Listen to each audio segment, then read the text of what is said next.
Hello and welcome to the Scottish Boxing Podcast. This is our first episode. Gloves, Red and JATV Raw are joining forces. I'm joined with Jamie. Oh, that's not Jamie. First mistake. Craig and Jamie. So we'll talk about it quickly first. Thanks for coming. I think I can get us on the same screen if I do this. There we go, nice. Aye, with Josh Taylor as well. So we'll talk about Josh Taylor in a minute, but so I was kind of sick of like just everything to do with COVID and stuff, and I kind of wanted to take a break out for JTV, and then who was it got in touch with? Was it you or was it you? Both of us. Both, yeah. I think it was joint.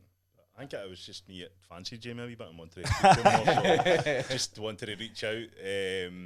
But no, like from our perspective, we've had the Gloves Red podcast that there's been people that are, gave us some kind of kind words in regards to him. We wanted to keep on doing the podcast, but we just felt that from a production perspective, and we wanted to get the whole picture of Scottish boxing. So we thought with Jamie for JATV, he's doing a lot of great things. I'm in the amateur game and friendly with Ahmed and Cash and touching the professional game as well. And the production, I just thought it'd be a dream team. But yeah, both me and Jamie made the decision to reach out, and hopefully people are a fan of it. So I think for me, it's like I've always obviously respected you guys for the work you've done with the professional. I'm mates with Cash and Ahmed and seen you at shows and stuff. He's been to Cash's shows and stuff as well. But I was always kind of wanting to stick with the amateur, but I was dragged into some pro stuff, obviously, because there was boxers making a transition. There was new boxers that maybe didn't get a lot of publicity, but so I think when you had sort of reached out to me, it was like, yo, wow, do you know what? This is what I would do. And here we are. Yeah. I think the Scottish boxing scene's so small that it's good to collaborate, especially we like your values are, small fighters, up-and-coming fighters, giving them a platform, and the production levels are phenomenal. So we thought, makes sense, reach out, collaborate, and coming here today, seeing the setup, it's another level. So this thing behind me, so I will say that. This was supposed to be smaller, but I wanted like my logos and that on, and then the people that obviously support my work and stuff. But I think like Scottish boxing, for me, there wasn't a lot of that going on in the amateur, and it was easy sort of for me to go to shows. It does cost a fortune. Like we're saying, a lot of people don't always get it, like how much it can your own time, and especially when you've got work. I mean, I've got my short shoes. Guys have got day jobs as well, families and stuff. But it's good to sort of help promote, and I like the likes. I always say that, wouldn't but you get dragged into looking at how many people are looking, and it's at the stage now where I was at Nike store yesterday and a boy just came up and went, "Oh, JTV," and I thought he was just pointing because of my jumper, but he was like, "No, my mate's a boxer, not you see it." And then I was pure blushing like in the Nike store, and the guy serving me was like, "Should have." Oh, I was going to swear there for you. Yeah. Oh, that's good. Like 3 years on the screen at the same time. Oh, there you go. Yeah, I think like the points you're making there as well is with boxing just now in the UK, it seems to all like the fighters that get the limelight is your Matchroom and Frank Warren and Sky and BT Sport, whereas I don't think for us we felt that Scottish boxers were getting the exposure that they deserve. And you touched rightly on there in the amateur scene as well. So I suppose the reason I'm setting up this podcast and the reason that we do our work for Gloves Red and you do it for JTV is to give them more exposure. And hopefully this podcast will do that for both amateur and professional boxers. And they're good guys and lassies that are boxing. You sort of like, it is a lonely sport. And the one thing that's always in the back of my mind is the mental health that goes on with some boxers, that they have highs and lows, and obviously I see it with my mates, and even now in the sort of the amateurs, is that you see some boxers that they get these buzz coming up to the tournament and that, and then afterwards it's like there is a come down, and it can be dangerous for some boxers. Scottish boxing has suffered a lot of losses like recently as well, like and mental health has played a massive factor in that. Yeah, absolutely. So here we go. So, Craig, you came up with the topics. Obviously, we were we did discuss doing this last week, and then because of work commitments and stuff, I actually think it's better to do it this week, because we can reflect on what's went on. So the first topic is obviously Josh Taylor, Scottish boxer. He's now undisputed champion of the world. Where did you watch the fight?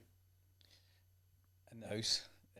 I'm bored, so I'm alarm. I can't stay up all night like you used to in your 20s. I couldn't do it, so I'm an alarm, get up the next day sort of guy. Yeah, napping.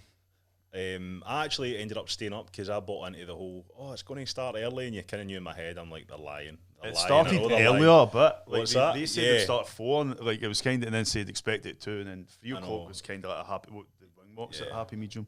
It wasn't the end of the world, but listen, there's something I want to put attention on is your failure on the David Josh statue for the Josh Taylor team. Wait. The Donald Josh statue. Wait. So, right, let me just explain this. Right, so I'm wearing the if I should just put this on. I'm wearing the Josh Taylor t-shirt, right? But I did get 2 of them, one for each of you. That's what my present was going to be. But then obviously last week didn't have them, and I was like, do you know what? I actually like them.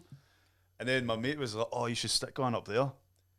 So that's what my plan was. I'll show you the ladders downstairs, right? So there's ladders downstairs that I go up, right? The plan was to go there. We were actually trying to measure his heat to say like, oh, they go out there, blah, blah, blah.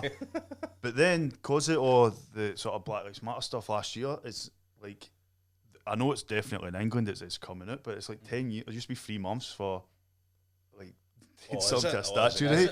So then I was like, right, especially when he won. Right, so we'll jump to, obviously, Josh Taylor won, and I was like, I stayed at the bottom of Buchanan Street. I was like, I'm going to go up there. But my mates were like, listen, you go up there, you got to risk it. We'll do it tonight. Because I was going, because I was thinking, do it before, and I thought, if I get arrested, I'm not going to see the fight. Because I'm going to do a weekender. I was like, I'll miss the fight.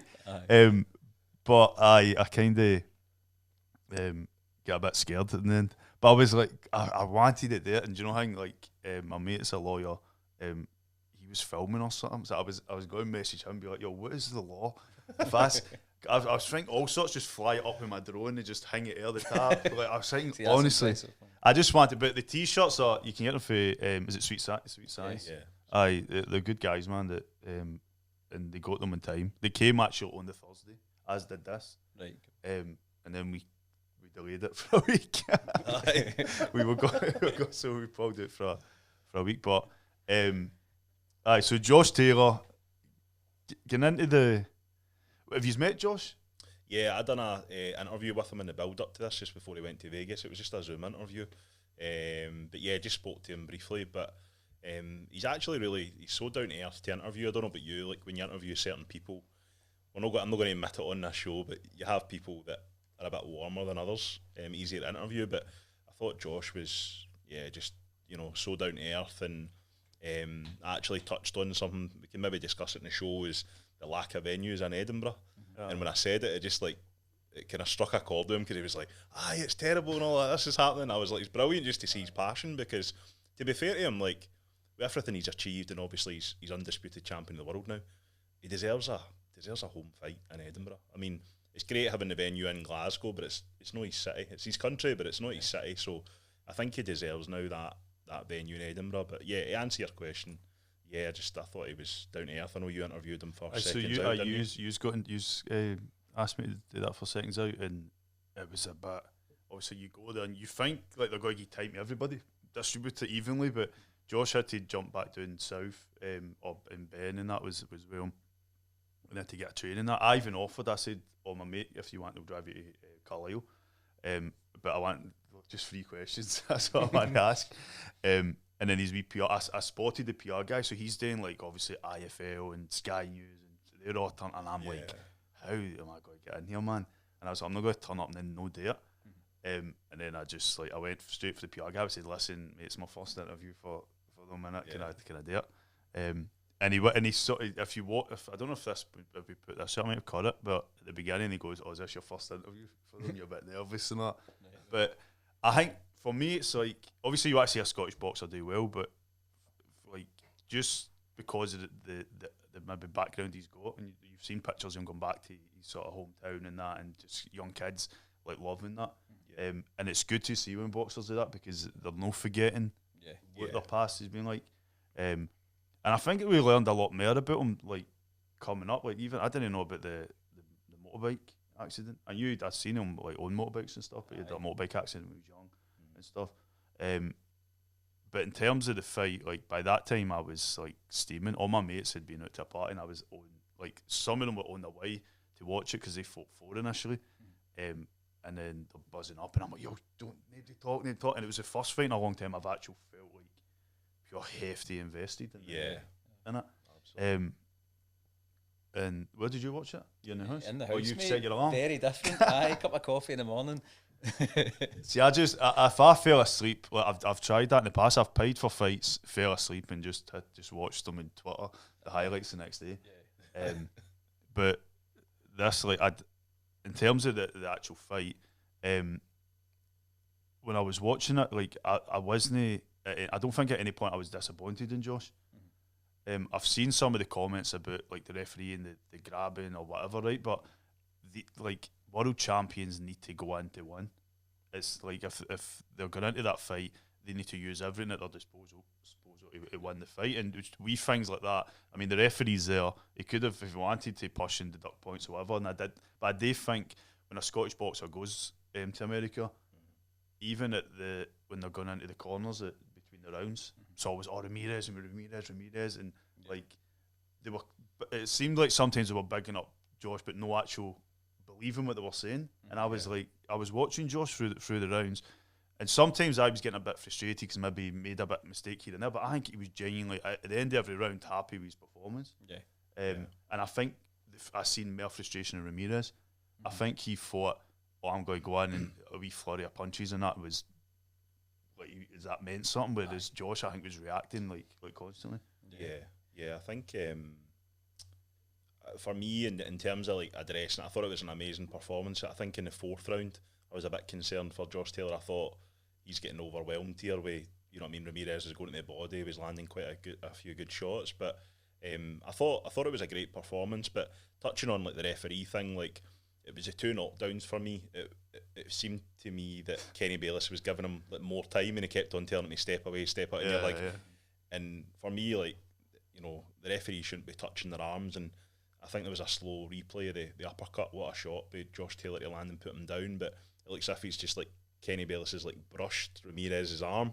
And maybe mentally he thought, all right, we're kind of breaking here, and then Josh Taylor's just hit him with that. But I just feel it's annoying. It seems to happen in big fights where sometimes referees want to be the centre of attention rather than just letting the fighters go. Because at the start of the fight, I felt as if he didn't let them fight in the inside, but then all of a sudden it was as if there was a click of the fingers, and then he was letting them fight in the inside, but he was still wanting involved. But yeah, for me it was an amazing performance. But, like, what did you think, Jamie?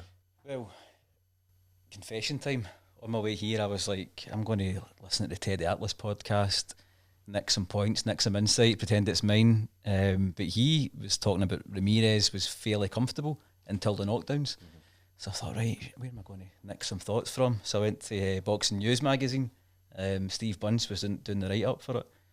I quite like Steve Bunce as a personality, as an interviewer, but I don't want to read his thoughts on a huge fight like that. I don't think he's got the expertise for it. He also said that after 5 rounds, Taylor was struggling. He was 4-1 down. I thought, Jesus, that's not the fight that I saw. I thought Taylor was doing really well until the third round. Third round was a real struggle, but he got through it. I don't think the knockdowns were the only decisive thing. You know, the cards at 14-12, I thought they were too close. I felt Taylor loved his right hand. See his right hand constantly moving, sometimes as a proper jab, sometimes as measuring, sometimes just to visually distract Ramirez. It was always in the go.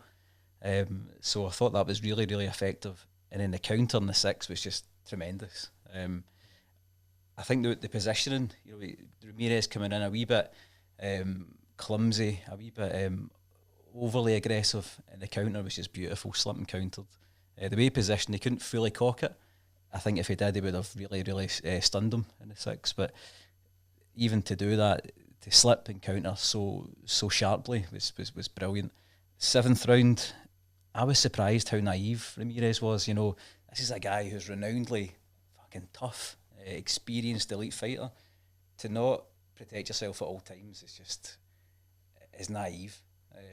And I thought he was a bit naive in the build-up. Josh Taylor's in his face, swearing at him, pushing, and he seems surprised by that. These are just tactics in fights. You've got to be prepared for that. And he looked a bit uncomfortable with that. So Ramirez, his determination, his heart was phenomenal. But I thought Taylor just controlled the distance. The jab was much better, the movement, and a deserved winner. It wasn't just the knockdowns. I thought he had much more in his arsenal. I had questions about Ben Davison before the fight. I was just about to ask that. I was thinking, like, obviously I've seen things about people saying, "Oh, Josh Taylor would have succeeded regardless." But I was wanting to know what your thoughts were on that. I think I've got different questions now. So Taylor made some decent adjustments during the fight. You could hear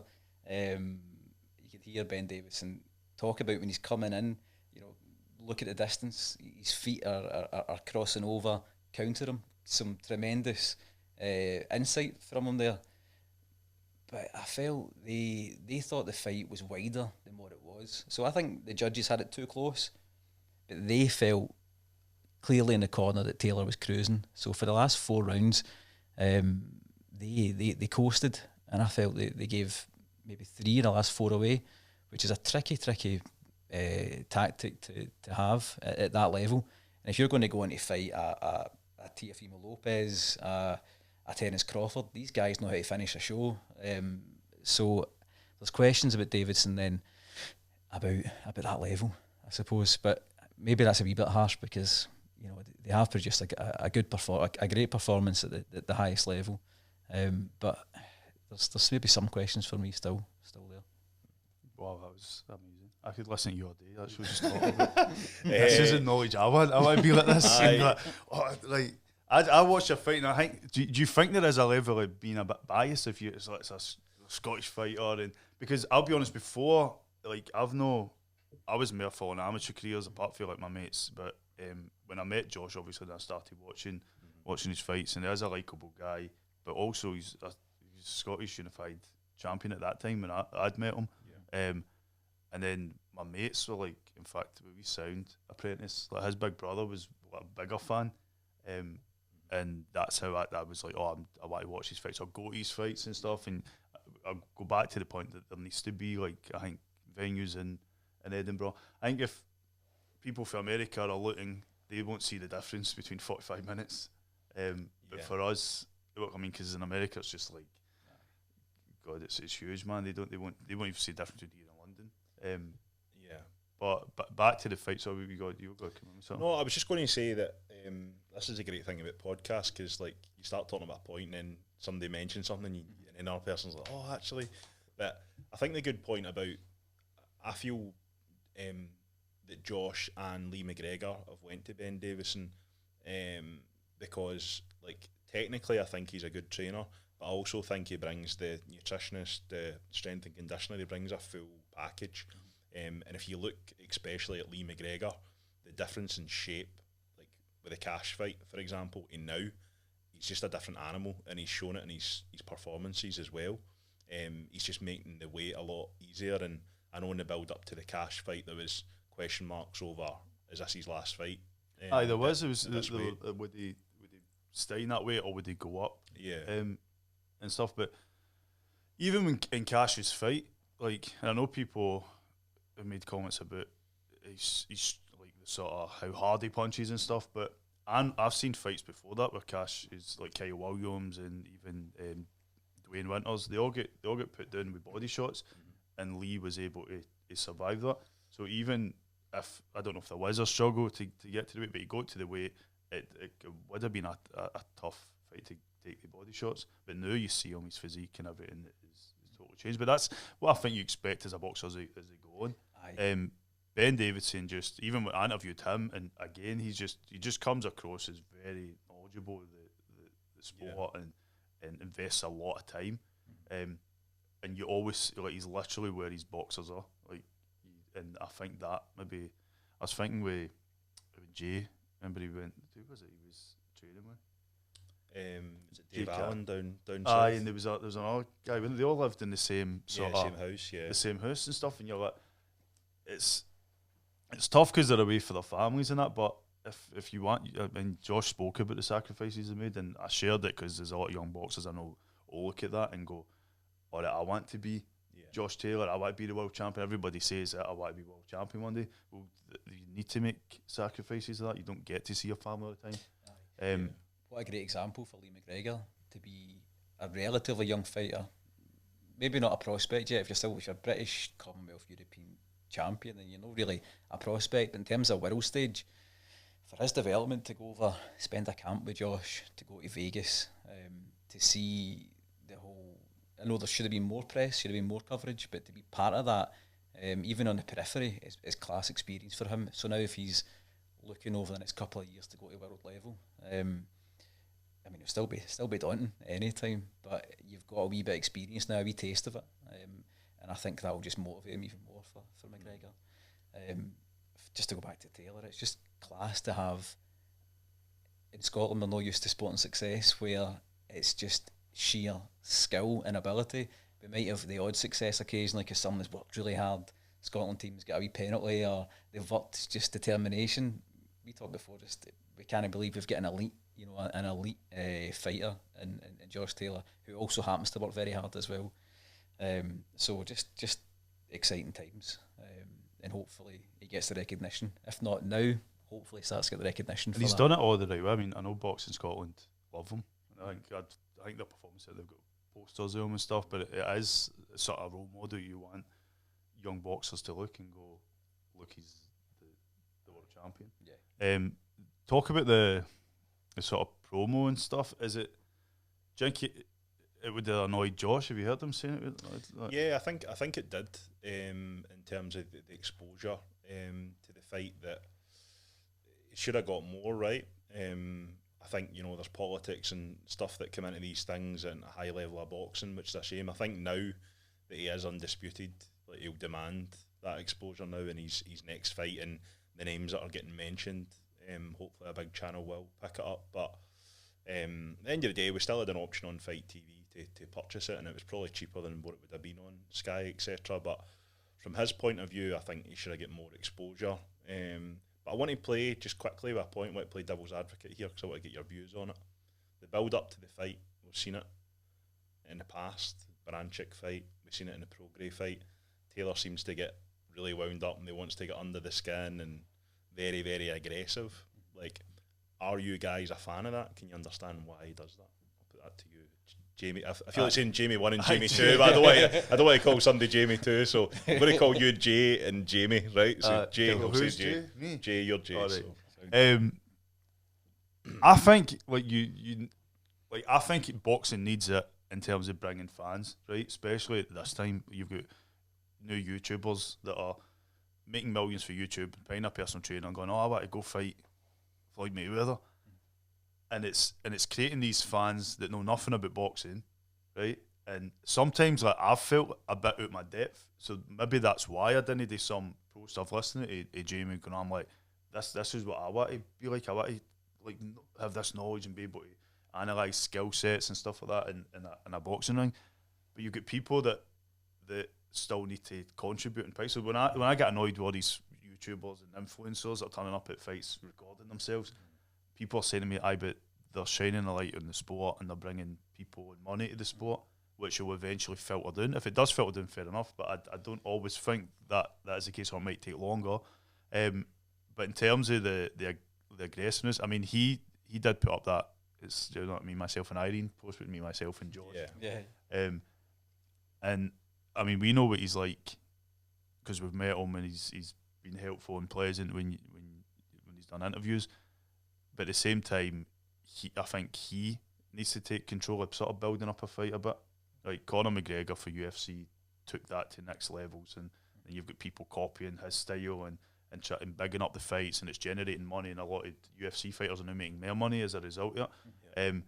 And I think just because the promotion wasn't as great as what we've seen, because Matchroom does it like phenomenal.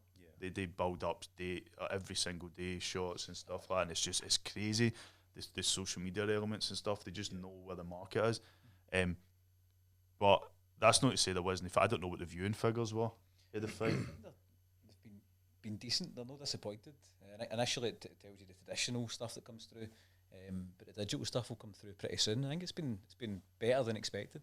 I think boxers, they individually need to take some responsibility to do it. And to be honest, like being Scottish, we do have this sort of defensiveness sometimes, and it's hard to go up and look in people's faces. I know Scott Allen has just been unfortunate, like, but past YouTube videos to see him get under people's skin and stuff, and when him and Lee McGregor, like they two just, I could watch that again and again and again, right? And it's, but then compare that with the way, so maybe Monty Ogilvie was, like we used to say, he used to just laugh like when he's squaring up to people, like there's just laughing.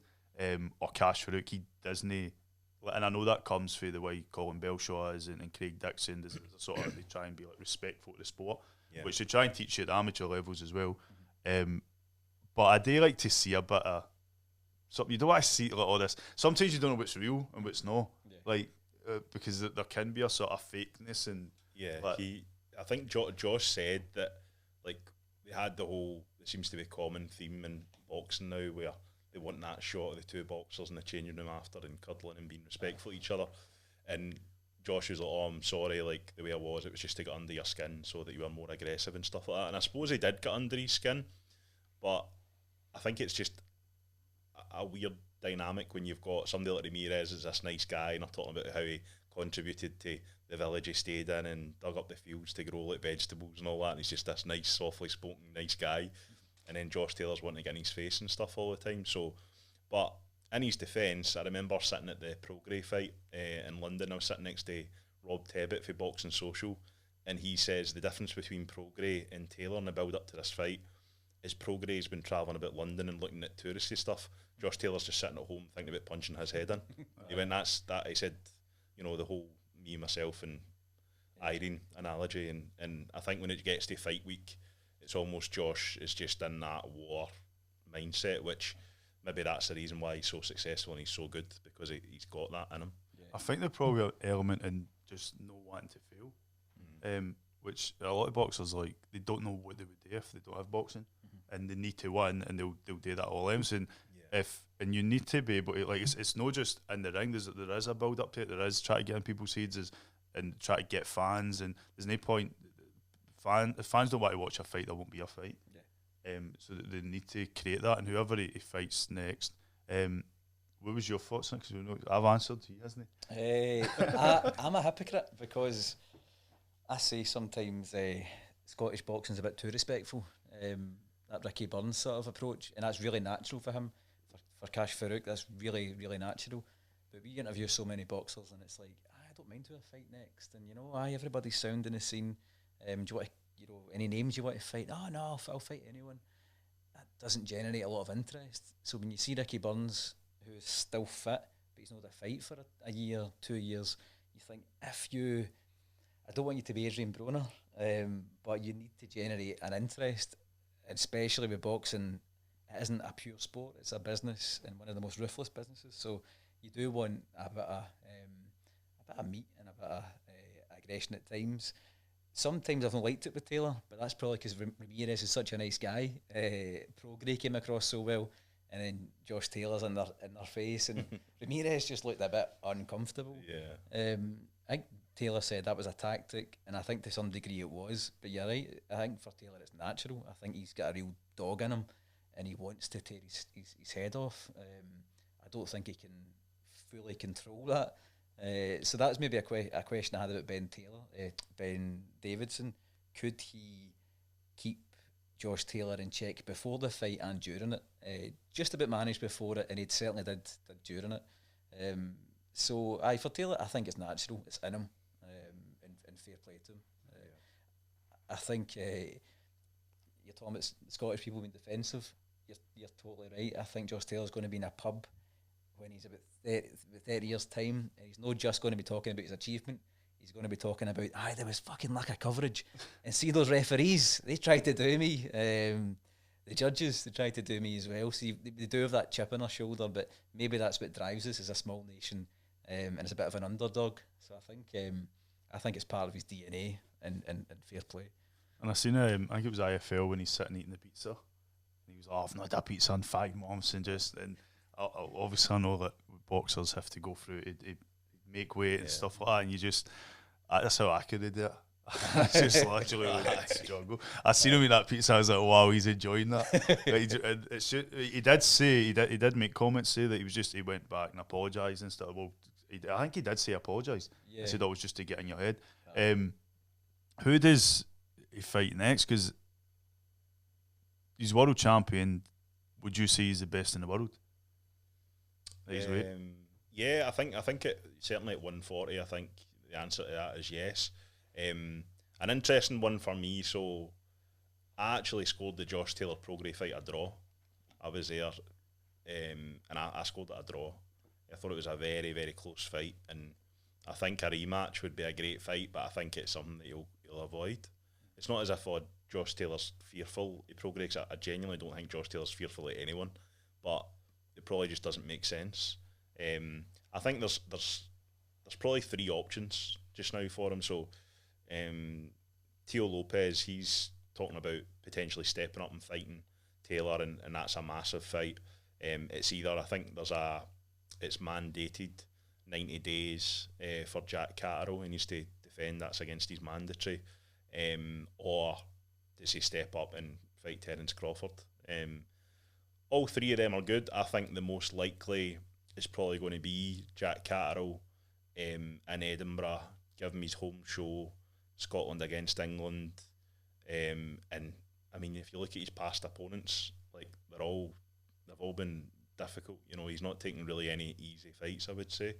And Jack Catterall's a great fighter as well, but I feel that Jack Catterall's a good option to have as a home fight, and then they look at the Teo Lopez or Terence Crawford in Vegas, and that's the big money fight and the one that everyone wants to see. So it'll be interesting to see how it transpires, but I think that I seen an interview earlier today saying that they're looking to try and get married to his partner Danielle, and I think they're trying to focus on that. So we'll see how long that lasts before he's wanting to try and I don't know, step up and weight or defend the titles. So we'll see. Do you think the Catterall fight will generate enough world interest? It's a good point. I don't think it will, to be honest with you, but I think it will fill. Like if they have it in Edinburgh, I think they'll make enough revenue from filling whatever venue. If it's Easter Road or Edinburgh Castle, it ticks that box that Josh Taylor's always wanted. And I'll be honest with you, I think after that, I would be surprised if you see Josh Taylor fighting in Scotland again. I think he might just be a Vegas fighter after that. I think he's now at the pinnacle where he can demand the X to fight, and the names he's getting mentioned with, like that weight division, there's just so many good fights, but they're not going to be in Scotland, in my opinion. So it's almost like Carl Frampton getting a homecoming in Belfast. That was something that he absolutely wanted to do. It would have been ideal against another top fighter. But was it Luke Jackson, sort of Australian boy, he brought through? So it was an okay fight, but it was just something that he really wanted. I don't think Jack Catterall is Luke Jackson level. I think he's better than that. You know, I like to think there's something in your word. That's not talk about naivety. That's me. But they've given him his word. Step aside. I think you get your mandatory over with. It's a decent fight. England Scotland. It'd be good to beat England at something. So I'm okay with that. As you say, he's earned the right. It's not an easy fight, but he's earned the right to have an easier fight than what he's had. It would do well in Edinburgh, and then you're right, man. We can talk about elite. I was just laughing there because I was at the Tyrone McKenna Lewis Benson fight, and Jack Catterall had beat Tyrone McKenna, and suddenly they became pals. So Jack Catterall was in his corner that night, and I grabbed him just to speak to him because I thought, that decision's terrible because Tyrone McKenna got the result, and I was like, Jack, what do you think of that? And he's like, it's a bit dodgy, but again, a really nice guy, and I was just thinking, I was just going to get through this fight week again. Honestly, he was like the nicest guy ever. He's like, we'll get a picture and stuff, just chatting away. Do you see Josh Taylor like, in his face? Do you know what I mean? Going head to head. Scotland against England's not going to help Josh Taylor's mood that week either. So, home Edinburgh. And fighting the home in Edinburgh. Do you know what I mean? It depends on a lot of things as well, like what's going on in politics, and And do you know what annoys me? Is there a rule that politicians don't get involved in boxing or support them or what? Because like it just seems like even when Hannah Rankin's fighting in the world stage is like nothing. Yeah. And it's like these are massive moments. Yeah. But somebody said, oh, because it's like considered a blood sport and like they want to just. It's a great point, by the way. I've never thought of that. I just see obviously because other work ideas involved in politics. Some of it they're always just like quiet when. Yeah. Like especially if it's something you want to promote. Yeah. Like Hannah Rankin, first Scottish female world champion. You get the undisputed world champion, and it's just like they don't care. It's a good point. It's a working class sport. They might see it as brutal. Maybe there's no the currency in it, but I think Josh Taylor has reached out to local MSPs or maybe councillors, and the local guys have given a wee bit of support for it. But we'll see. It's got to translate into actual action. So hopefully Easter Road or Edinburgh Castle, late summer. I'm up for it. Does that mean there'll be undercards with Scottish boxers and Scottish undercards? It's just the politics of boxing, isn't it? I mean, I think Lee McGregor's, would certainly be under that. I suppose MTK, I've got a good relationship with Matchroom, but then Top Rank with Matchroom, it gets so messy so quickly. I think Lee McGregor's a given. You're trying to identify other Edinburgh boxers. I know that Kieran Smith isn't a million miles away and he's had a loss recently, so it just depends how he comes back from that. If we want to talk about dream Scottish cards without politics, you could do that. Then yeah, I mean you would have, for me, you would be having Josh Taylor, Lee McGregor, Cash Farouk, maybe a Ricky Burns bye fight. Yeah. I know Willie Hutchison get beat, but I'm still a massive fan. I'd love to see Willie as well. So for me, that would probably be the top five. I like watching Scott Allen fight as well. I don't see. I think Scott Allen would generate whoever he fights would just generate. I was going to get him on my before I took a break, get him on the podcast, and then COVID hit again. Just because it was actual Cash that said that. It's funny how they two, obviously under both St Andrews stablemates and stuff, but they two fought twice, and I know Cash won't admit it, but there's people around Cash that were like his family or mates and stuff that kind of were getting a bit annoyed with Scott. But that's what he does. He's just like he's believable. Like you believe what he's saying, and I think he believes what he's saying, and I think he would. I'd love to like see him on a big show and keep going as well. He's class, and see, to be fair, he's a better fighter than people give him credit for. Cash beat him comprehensively in two fights, but his main losses are to proper opponents. I think Scott Allen can fight, and he's an interesting guy. We've had him in the podcast, and he can definitely talk. I think he's matured for the Cash fight. He does loads and loads of stuff in his community, so there's depth to him, there's different sides to him. But he's no doubt when he's in public and he's in the boxing, he's a maniac. And he unsettled Lee McGregor a bit, I thought, and did well with that fight. So I love watching Scott Allen fight. I think him and Joe Ham would be a good fight. I think Joe Ham, is he coming down to bantamweight possibly? Yeah. Joe Ham, Scott Allen would be a really good fight. I think they'd be fairly respectful because Joe Ham's is a nice guy and he's respected in Scottish boxing, but it's a competitive Scottish fight. I'd be up for that.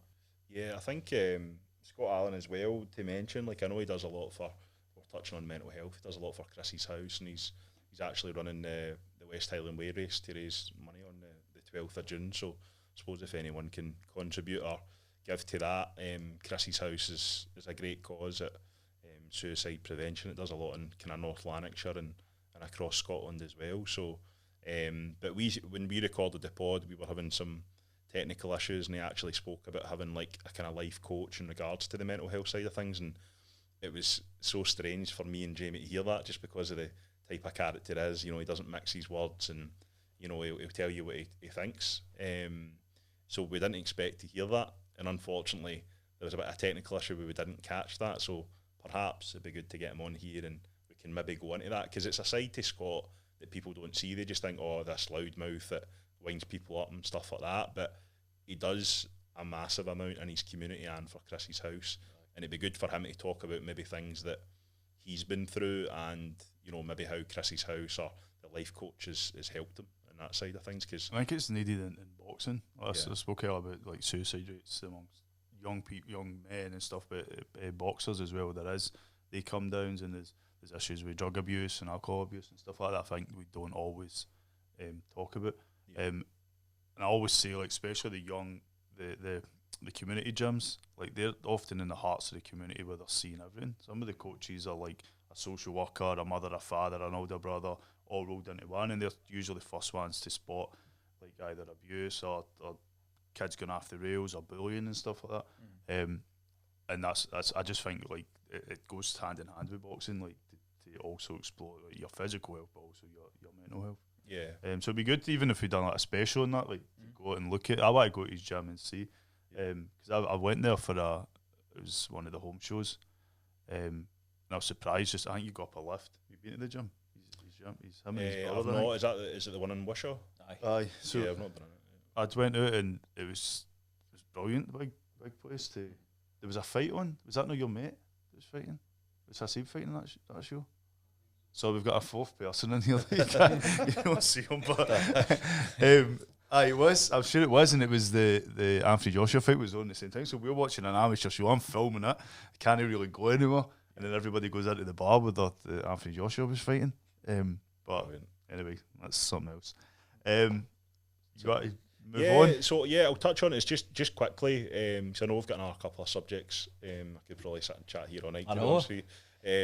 But just touching on, you know, there was another couple of Scottish fighters in action over the weekend.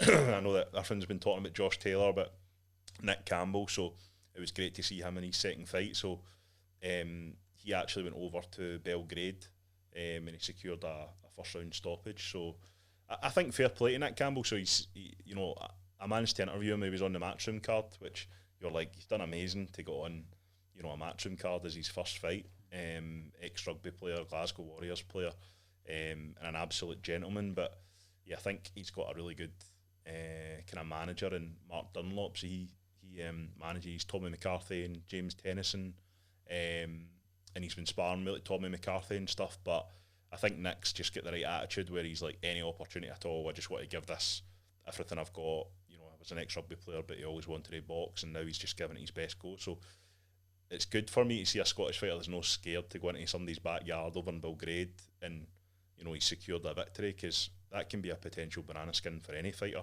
especially early in their career. And you don't know what judges are like in countries, and especially ours at the moment. They're shocking, you know.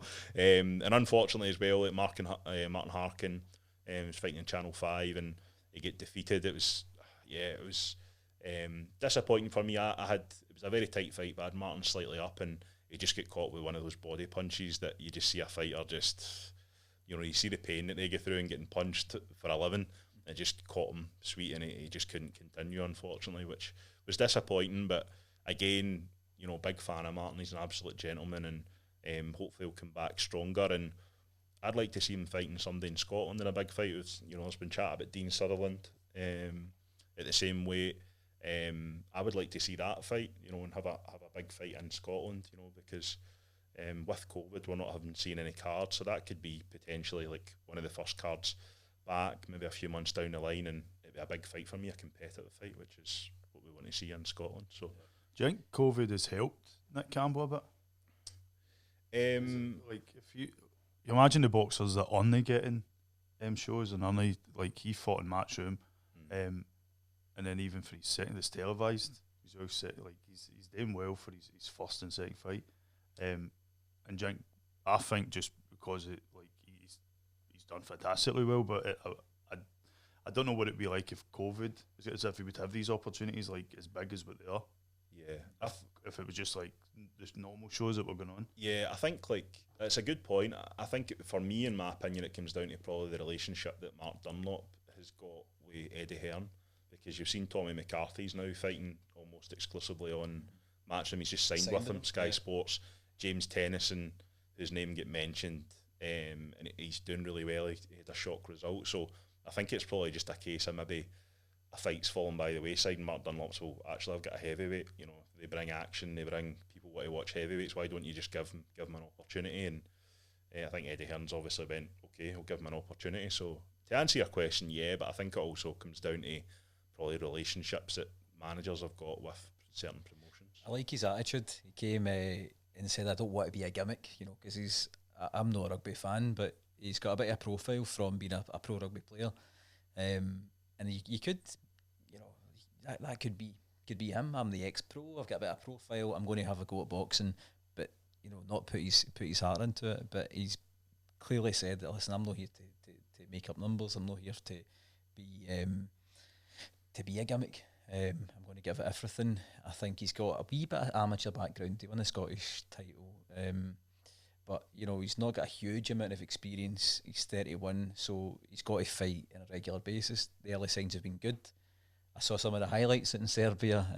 The opponent wasn't up to much. The opponent was, I never disrespect a fighter, but he needs those fights because it's so early in his career, and he needs lots of them. Get them out the road. You don't want to see him fighting guys in his second fight, like Campbell Hatton, where he's fighting high up in bills, but he's just learning his trade. He's fighting journeymen. You don't want to see that. So I think Nick Campbell popping in and out of shows is a good thing, but learn your trade. Go out to Belgrade, knock someone out, do it on a regular basis, then come back on a bigger show. But I think he's got the right attitude. He moved well. You can only beat what's in front of him. But as a guy who's about 17 and a half, 18 stone, he moved well. He's a big guy. So I think the future's decent for him. Far too early to say what level. But the signs are there that he's doing pretty well. It's better than watching a YouTuber.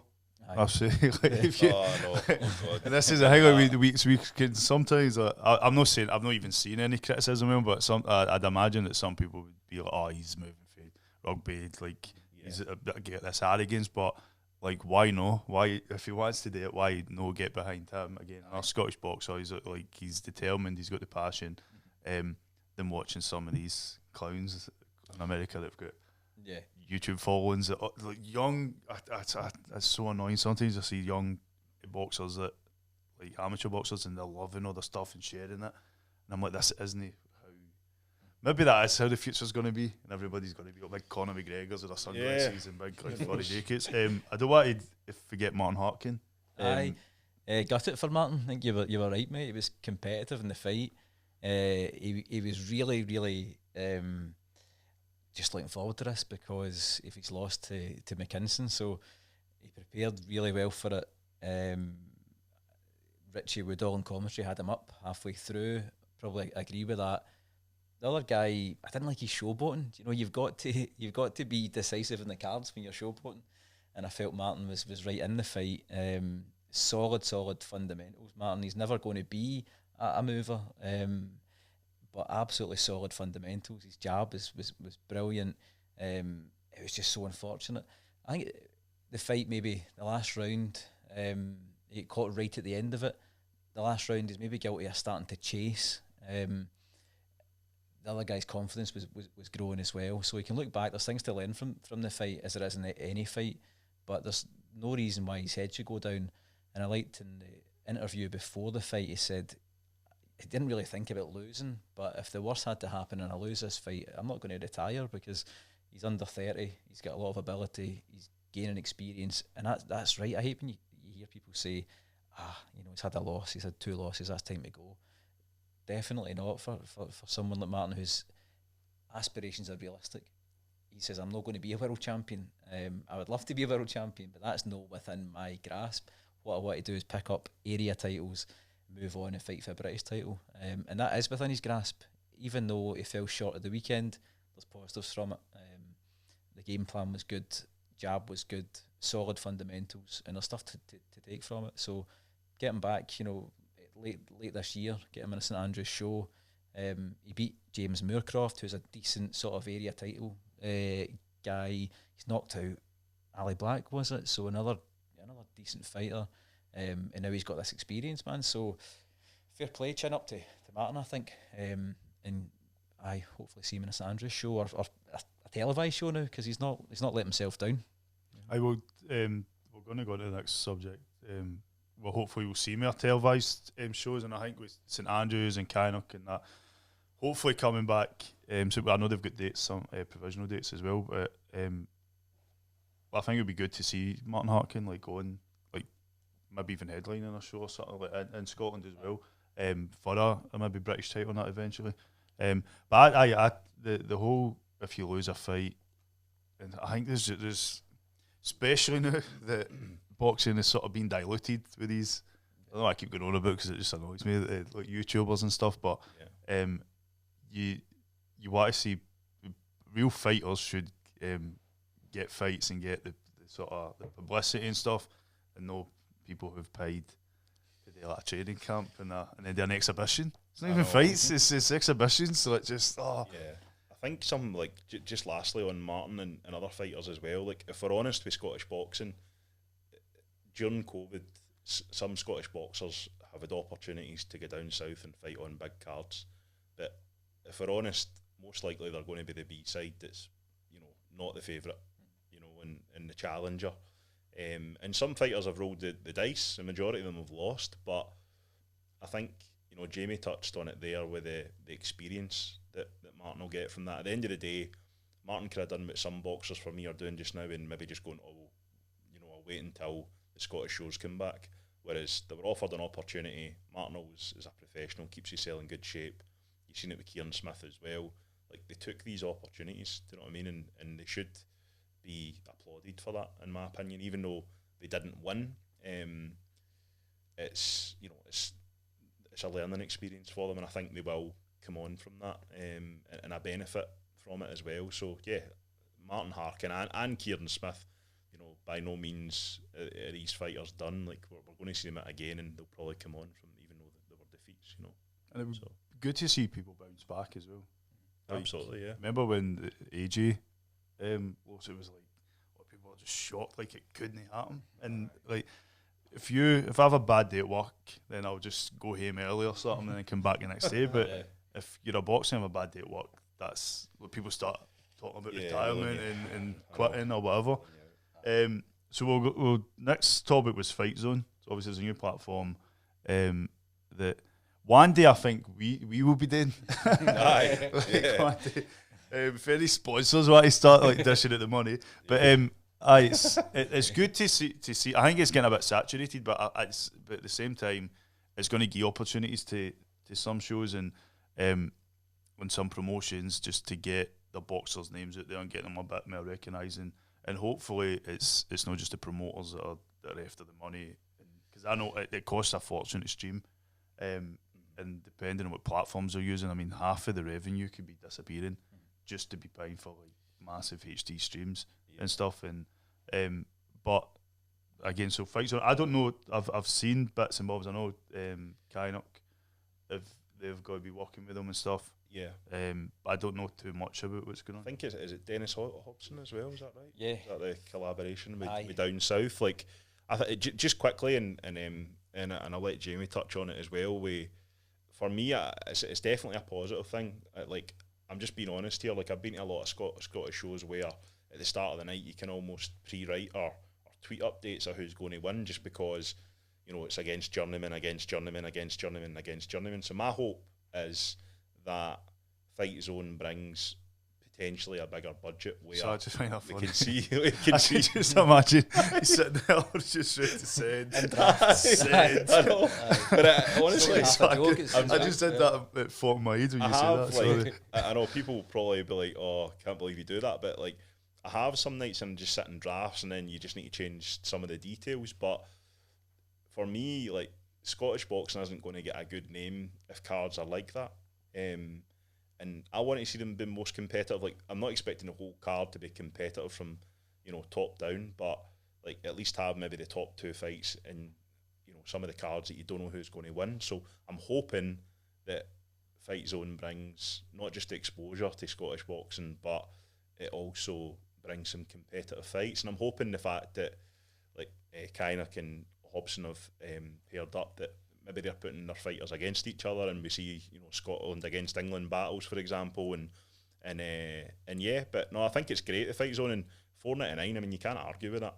You can't argue with that, like, for value. So There's still £1 in the zone. is it? But I pay like for 3 of them. There's my mate's wee brothers for me. We were all supposed to watch the same place. Then last minute, one wanted to watch it on his PlayStation, so I end up just making. I've got 3 accounts. It takes £3 a month. I don't even know if it is watch it. I don't watch it that regularly. Mate, 100%. What Scottish boxing sometimes misses is exposure and competitive fights, but those two things are linked. If you're going to have some exposure, you need a product. Sometimes the product, you have a good time no matter what the show is. Sometimes the shows, there's late pullouts and it's not the promoter's fault. But there are occasions where the end product isn't a standard that's going to bring in a wider audience. With COVID, that's just made everybody have to evolve. There's no ticket revenue, but boxers need and businesses need to continue. So it really makes sense for me to have that platform, but it's linked to competitive fights. But that will happen because there's boxers who need to fight. There's many boxers who need to fight, so they should be pushed together, especially if you want to push the product.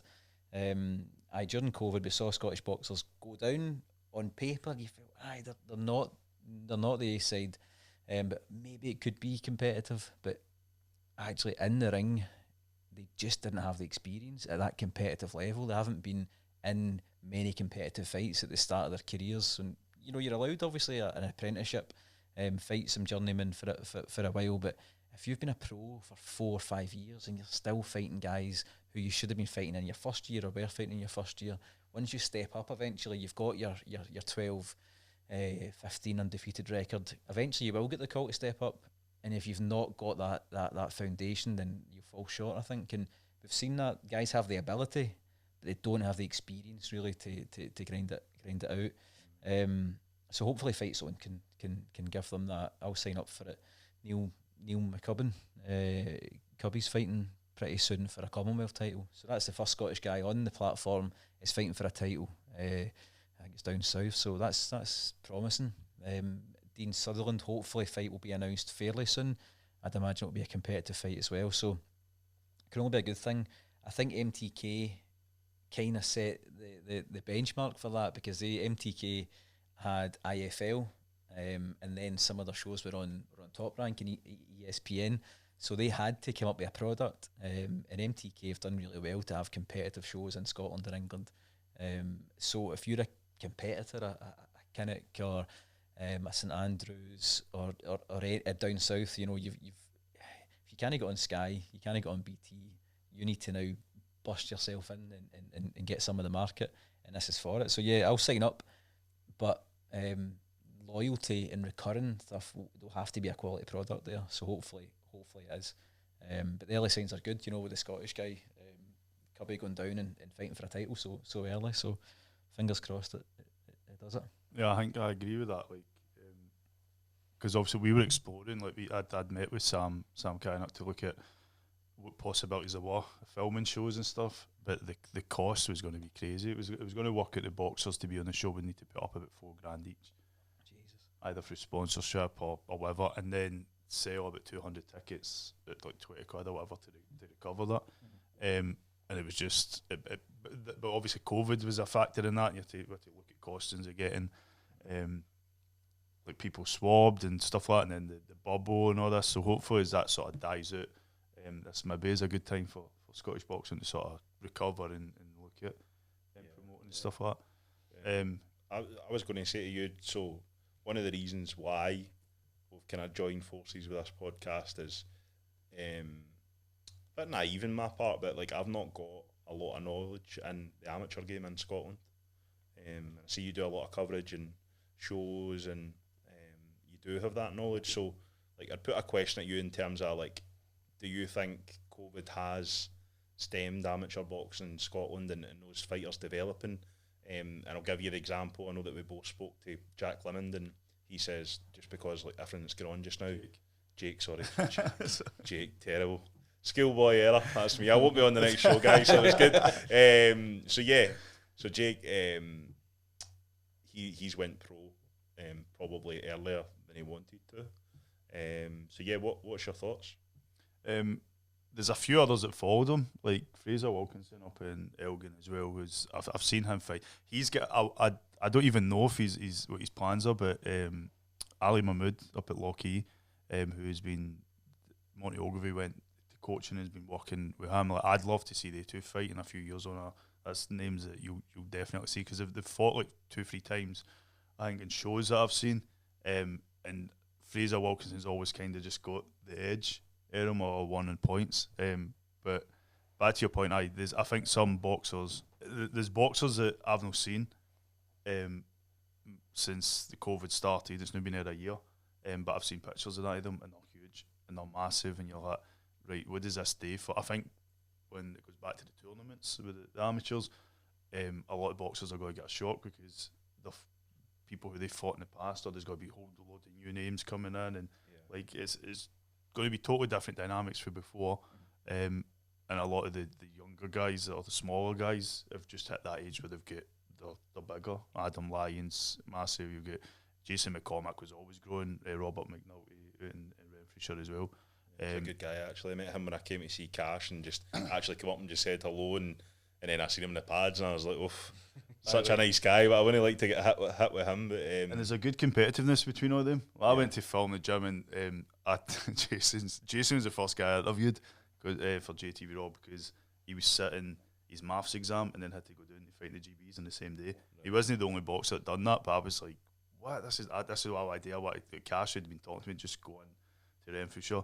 But when I went back to Renfrewshire, like I'd recorded Jason in the ring and then recorded Robert, but he took his tap off, and then Jason was like, oh, can you film mine again? Take my tap off. And then this wee short stumpy boy came on, he went, can you take mine with my tap off? Like, it's just they have this like sort of good, and I know it comes through like not just Colin, but the whole team there at Renfrewshire is nice. There's a lot of nice boxers, which there is in a lot of other gyms, but there's a cockiness, I think, with Robert McNulty that I want to see if like eventually he becomes pro.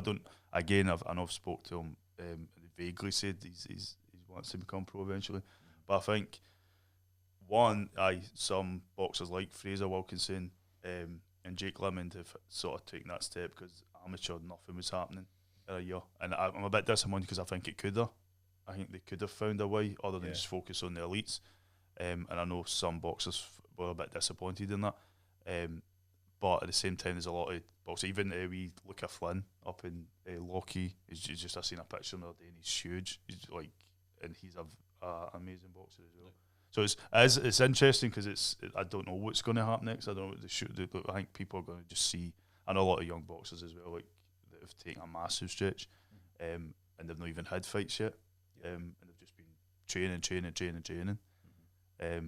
But it's good. The whole idea of JTV Raw was today basically like film shows, and that now I want to take the next step and put out live streams, try and get the clubs a bit of money, generate a bit of money for to be able to do the work, the equipment and stuff, and then have like commentary teams, have Jamie on like analysing like a 12-year-old Steve Bunsen, a 12-year-old boxer greeting Jamie's just ripped him apart. He's not got the skills, but like I love amateur shows just because it's like the boxers are still learning, but so is the audience. Like I've seen like the decisions are it's different for pro. Like if you knock somebody out, like you get 1 point, and then it can go to points, and you might lose the fight. Yeah, like, and people don't always understand that. I've seen fights stopped in Dundee, and I'd seen it a week before when a boxer's nose started bleeding, and then they went to point. They stopped the fight, went to points, and the guy it was James McGuinness of juries. I don't know if you know Archie Jury, but he's heavily invested in the fight and just was getting riled up. And then his boxer won, and then a week later it happened to Luca Flynn. His nose started bleeding, and he I think was quite comfortable in the fight. And the audience at his home show was getting a bit annoyed. And I was like, listen, just wait because it's going to go to points, and like the chances are he's going to win, and he did win. But it's good just because like people are still learning and they love it. Like they love some of the young boxers. They get nervous but they love just being able to be promoted, or the families love it. I interviewed some of them boys, like they're steaming, coming up to me like jumping. But I'll be a bit worried about this. This will probably fire 1,000,000 times. Yeah, somebody will come crashing through it if I take a sorry to get away one. But I just, what was the other question you got? To be honest with you, to be honest with you, that was it. But I think like another reason why we've kind of partnered up is I think like Gloves Red and what you're doing as well is invested in Scottish boxing. We want to give exposure, you know, we want it to be in the best possible place. And it's good, you know, we've had our first episode when we've just managed to have an undisputed world champion that's going to be a role model and hopefully bring on people as well. But yeah, hopefully, listen, I've enjoyed it, so I want to thank you, and hopefully you'll have us back and we'll be in episode 2, even though I'll get the names right the next time. I just want to apologise. I've never done a podcast on camera, and I've realised I've been swinging my chair constantly. Oh, that's my good. hands have been like Ricky Bobby. Like I don't know what to do with these hands. Yeah. But no, it's been good. It's been. You get like I do other podcasts with people and everybody gets nervous coming out. Even me, like to start, we were sort of like, all right, we've got these wee bloopers that we might add in. I don't know. But the worst people for me to interview is both Cash and Ahmed. Whatever, Black Assassin, like, because I've known them the whole life, and it's just like when I interviewed Ahmed at a Kynox show, and we had to stop and start, and at the end he was like, "Oh, my heart's gone" and stuff, and I'm like, "But I've known you since you were 12. Yeah, like, what am I going to do? I'm not going to try and trick you. I'm not going to try and do anything." But a lot about Jake Lemond was amazing. Like, even his younger brother. That's enough. Zio isn't just me. That's your fault. That's my phone's off. So I would have checked it. But both like Willie Lemon's both sons, like they came in for interviews, and it wasn't because of who their dad was, but it's that I'm interested in people who maybe like how he felt about. We did talk about obviously his dad and stuff, but I was like it must be hard. Or even for their dad to watch them go through, and he wants to guide them and stuff like that. But for a young age, they've both been in the ring. I think Jake, like he was interesting for me because he had a lot of weight when he was younger. He spoke about going to football, and they were like, "Listen, you can come, but we're not going to let you play because you're too heavy in that." So they said, "What weight do I need to be?" And they literally lost all that weight.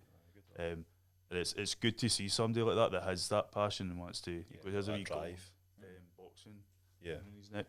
But listen, this has been good. Let's do it again. We'll do it again.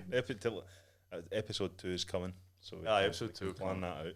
Come soon. Where can you see this? I don't know where we got to put it in all, but I thought just put it everywhere. Yeah, I think like we'll create our own social media like across all the platforms for the Scottish Boxing Podcast.